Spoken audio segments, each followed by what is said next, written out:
Hi guys, it's John from BD. Welcome to my Celica GT-Four restoration, episode 28. Strap yourselves in, this is a big one.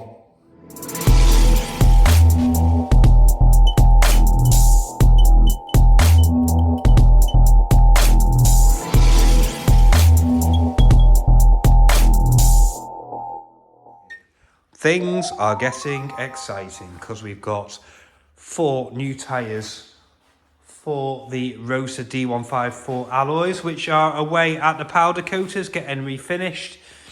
I've ordered the Falcons. There was a few options to go for.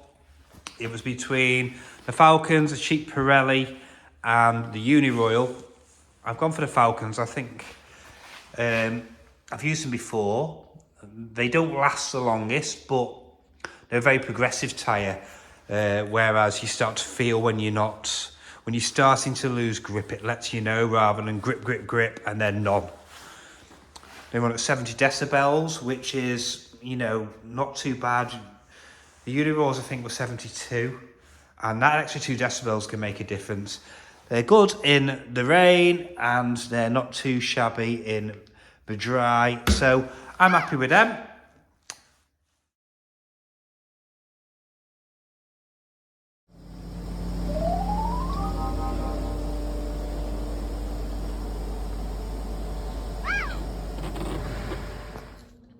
Right, so here we have the first wheel to go on the car. Freshly refurbed Rosa D154, done in a nice satin finish with the brand new Falcon tyres on it. Now, I'd love just to throw these straight on the car, but nothing is ever that simple, is it? So there's a bit of prep work to do before they go on, just to make sure everything's going to be right. And the first one is spin the wheel round. Right, okay, so you want to make sure there's no powder coat or any paint on this mounting surface. If there is, over time, the wheel bolts can slacken off because that will become loose. So take that back down to metal. And also, this is a spigot ring, which is going to mean that the centre of this hole, the hub centre, fits directly on my hub on the Celica, and there's no vibration, and this is the adapter plate for that. Now, there was a lot of powder coat on the inside. This wouldn't fit in, so I got a knackered old wire wheel thing, went in there, removed all the powder coat, and now this should fit nicely in place. Boom. So that's that sorted. And don't they look lovely? Oh, let's have a look. Oh yeah, lovely jubbly. And now let's move on to the next step of doing that with all the remaining 3 wheels. Great. So obviously the centre badges are plastic, so they can't be powder coated, so I've had to blow these over with a silver. I just guessed the silver basically, and it's not far off. Just chipped it up, so it looks good. Finishing touches and all that.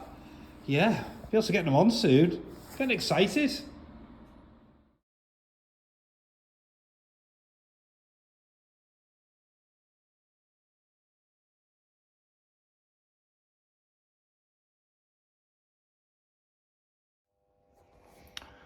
Right, so here we have the hub ready to be all fitted up with a brake disc and the spacer and whatever. I'll go through what I've got. Right, okay, so hub's fitted. Okay, we also have uprated brakes off an ST205, which are bigger and they're thicker and they're vented. We'll go over the brake stuff in a later episode because I'm doing a brake conversion. Okay, as the centre hole on the ST205 is very slightly bigger, Gizmo Sport have made me a very small 1mm spigot ring, or 2mm, whatever it is. So that's going to line up perfectly on here. Okay. They've also made me a 20mm slide-on spacer with a recess for the spigots. Okay, that was made to order because I want perfect fitment up against the arch, and 20mm is what I've worked out is as much as I can push without any rubbing. So, disc on, spacer on, wheel on, just like that. Right, wheel. Wheel check. Okay, so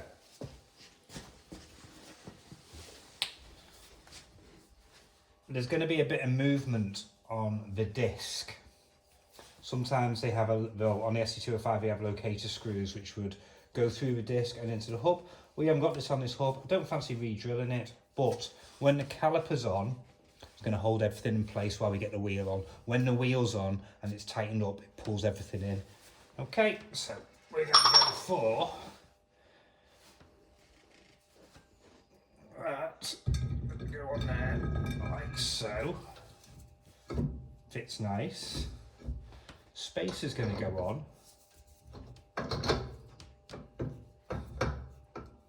Obviously first time. Nice. Everything is solid. And can you see it's hanging down? If I had the locator screws on, I wouldn't go anywhere. But like I say, when the caliper's here, it's not going to get a chance to move. So now in theory the wheel should go on and tighten up and it should all pull into place. Obviously I haven't got the locking wheel nut key, the special adapter, the spline tool, which I'll have to get now. So we've got special nuts with a special spline tool, as the hole for the wheel nut is very slim on the wheels, so you won't be able to get a normal socket on there, so we're using this instead. Right, let's have a look. Let's see where we're at.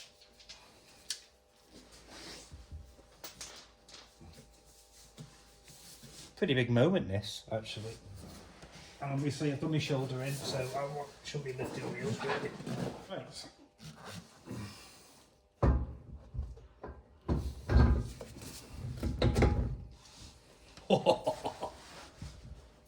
Just leave that there for a sec.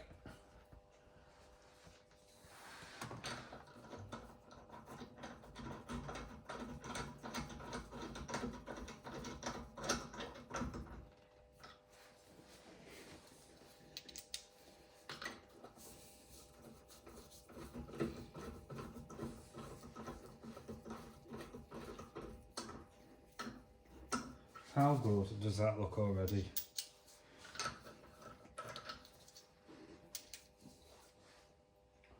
Fortunately, I'm probably going to have to change the wheel nuts because they're only cheap ones and they're rusting inside already. Can't have that, can we?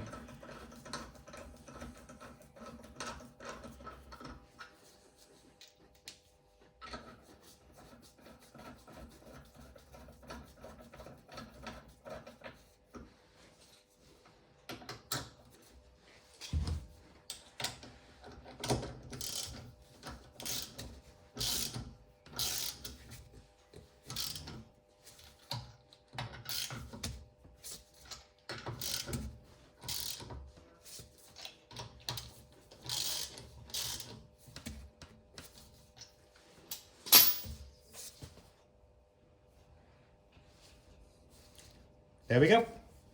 Looks nice, don't we?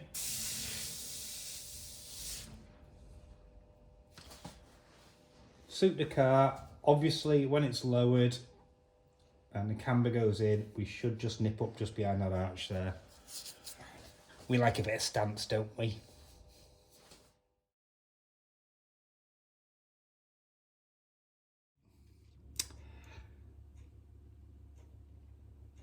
Do you reckon it might have been an idea to put the handbrake mechanism on first? Yeah, probably. So we have here the rear handbrake, or e-brake, if you live in the States, mechanism. We've got new Mintex shoes. I did buy a kit off eBay, but all the genuine Toyota stuff has been re-zinced and whatever, so I'm quite tempted to use that, and it seems better quality. I think I've got it right. I'm not 100% sure. This is where the handbrake cable comes into this lever arm here. Let's change it to this, hang on. There we go. And that's going to pull that, and when that pulls that, it opens up the shoes. You've got the spring adjuster here, the spring loaded, and it all fits through with these pins that locates it. sits at the top, and you get these springs, connect them round, and then basically when you pull the handbrake, that lever opens, and it just opens the shoes up against the inside of the drum, which obviously is attached to the disc. And then you can adjust it here and here. Now, the good thing is about adjusting it is as the diff and the drive shafts aren't in, you're going to get a better feel on the wheel. So you want to adjust it, but it is literally just clearing, and then 1 or 2 clicks on the handbrake, and it's really starting to dig in. So there's probably going to be a lot of swearing. Check my hands out before we start. They're probably going to be bleeding in the next half an hour, and I'll be effing and jeffing. But let's try and get it done. And we've also got the brackets for the handbrake cable, which is all there and sorted. I can't get new ones, they're not available. These ones are in good shape. So let's rock and roll. Boom. Right, I think we've got it there. I'll show you the cable underneath in a minute. All the mechanisms on. As you can see, you can tighten everything up by going through the holes there, and then the adjuster is at the bottom through there, which you will use a screwdriver. Click, click, click, and that will move the shoes out onto the disc, and you want to adjust that up so the disc is just turning, or turning freely, spinning freely. But then the minute you put a bit of load on the handbrake cable, you can feel it grabbing. Right, handbrake cables are connected. They run up this on this side, which is the driver's side, right hand side in the UK. Runs underneath this exhaust heat shield, through here, through, and into the backing plate for the handbrake mechanism. On the other side, it's a bit of an easier run. Well, it's exactly the same run, but it's just got a heat shield.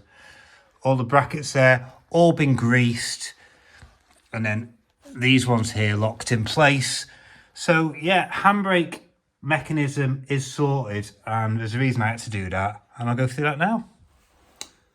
Right then, so rear wheels are about to go back on again. I got too excited about putting the wheels on, thinking, yeah, I'll drop it down and then I can move it around. But the problem is with that is, it's got no brakes, can't stop it. So if we want to roll it next door, which is slightly downhill, we're going to be a bit knackered. So I thought, get the handbrake mechanism on. It's done then, it's out of the way. Let's not get carried away with getting it back on the ground to have to bring it back up again. So here we go. Handbrake all sorted. It's adjusted well, but it will take a little bit of driving to sort that out. Let's get the rear wheels on, and then we can lower the rear end down. Yes. Oh, the joys of modifying cars. Right, so I put the drive shaft in, as you can see there, just hanging down because my diff's not in yet. Just so when the wheel's going to turn, obviously that's going to turn. So I've got some cloths there, and I've wrapped some wadding around it and taped it up. Right, so basically what happened is we've had to modify the spacers because when I tightened the drive shaft up, it stuck. It came out a bit more proud than we were expecting, so it was catching on the back of the spacer. So we've just machined the spacer out. We'll insert the video here, probably there, and you'll see we're at Giz Motorsports and they're just modifying the spacers for us. So now it goes on exactly as it did before, but the drive shaft sticks through. So now the wheel can go on, drive shaft's in, and we can lower it down. Before we put the wheel on, it'd be rude not to, seeing I've got the calipers to go on the back, just to have a look and see what it's going to look like. Like I said, we are going to do a full episode dedicated only to the brake conversion, so it's a front and a rear brake conversion. The only standard thing that's going to be on the brakes on each corner is, well, say standard, is the ST205 rear discs. We've got a different disc on the front, which is not Toyota, and we've got a different caliper on the front, which isn't Toyota, and we've got this caliper, which, believe it or not, isn't Toyota. So that's going to sit like that. It's a twin pot caliper. I like the ST205 ones, but they're getting quite difficult to come by, and they're big and they're heavy. This is extremely lightweight. So that's what that's going to look like. Very nice. Right, so we've got wheel spinning. Spinning good. Excuse the state of the car. 1, 2, 3. That ain't going anywhere. And release.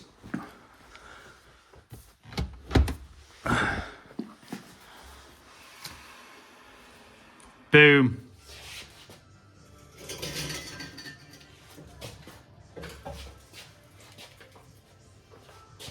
Oh, big moment. Nearly 3 years ago I started this car.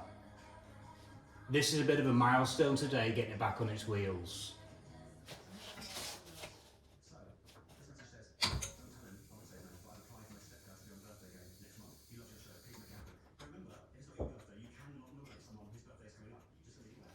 Slow, innit? Right, let's sort the front out. Right, okay, front drive shafts are in. Obviously, only temporarily. Normally, you get them to the exact fitting, and then you'd fit the split pin. Well, no, you fit the overshroud, then the split pin, blah, blah, blah. Emphasise again, I'm covered in copper grease. This is only literally just to get the car on its wheels, so we can move it around. In no way is this ready to go on the road, because the drive shafts are connected to anything, and they need to be connected to the transfer box or the diff or whatever, and that's got to be connected to the gearbox, which we haven't got, which is got to be connected to the engine, which is being built. All these little things. Ugh. So at the moment, because when we move the car, it's four-wheel drive, the drive shaft will be spinning. I've literally just hung it on the strut bar with some zip ties, and I've padded everywhere so it can turn freely. Even when we steer, it's going to be fine. So we'll get the other one sorted, and then I think we're ready to get it off the axle stands on its wheels. Here we go. Right then, axle stands removed. Let's give it a go. Hopefully it will clear the bumper. I don't know if it is going to be honest. I might have to lower it down with some wood. Oh yeah, look at that.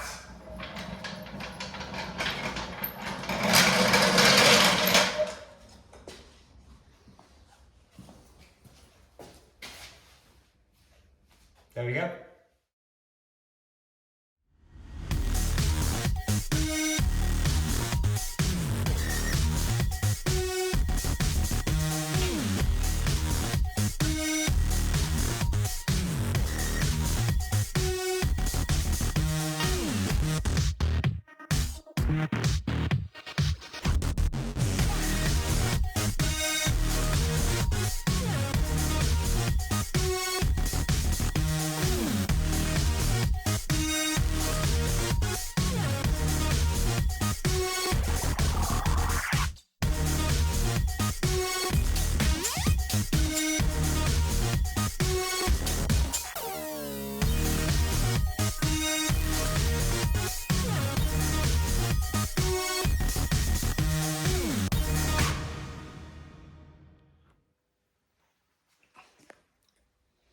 Check it out.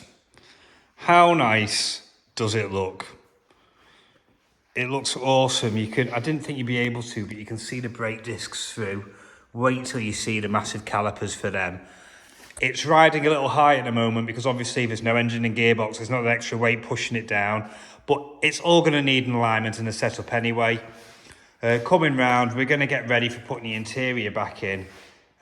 As we discussed numerous times, once we've got it on the ramp, I can drop all the rear end out as one piece. I can cavity wax, I can sort everything out, and I can do the final connections for the fuel tank. But I'm just absolutely over the moon with the stance on it. It is going to settle. We are going to be able to adjust the camber a little bit, but if you look above, it's just, for me, it's perfect. I could probably give another 5 or 6 mil, but I'm happy with it like that. I couldn't resist. I've thrown all the rear bumper on and the trim panel and the lights. This has still not been polished. It's straight out the gun. I'm not going to polish anything until it's going to be the final thing I do. You can see the rear brakes just in there. It's just really straight, really clean. I'm absolutely made up with it. Write in the comments, tell me what you think. The front end, seeing it's all fiberglass, it just looks factory. Absolutely made up with it. Right, there we go. I told you it was a big one. And as we speak, literally, as I'm doing this recording now, my engine is being built next door and the gearbox is getting a bit of a refresh. So, I'm not quite sure what the next episode is going to be, guys, but whatever it is, it's going to be progress. You take care of yourselves. See you later. Bye.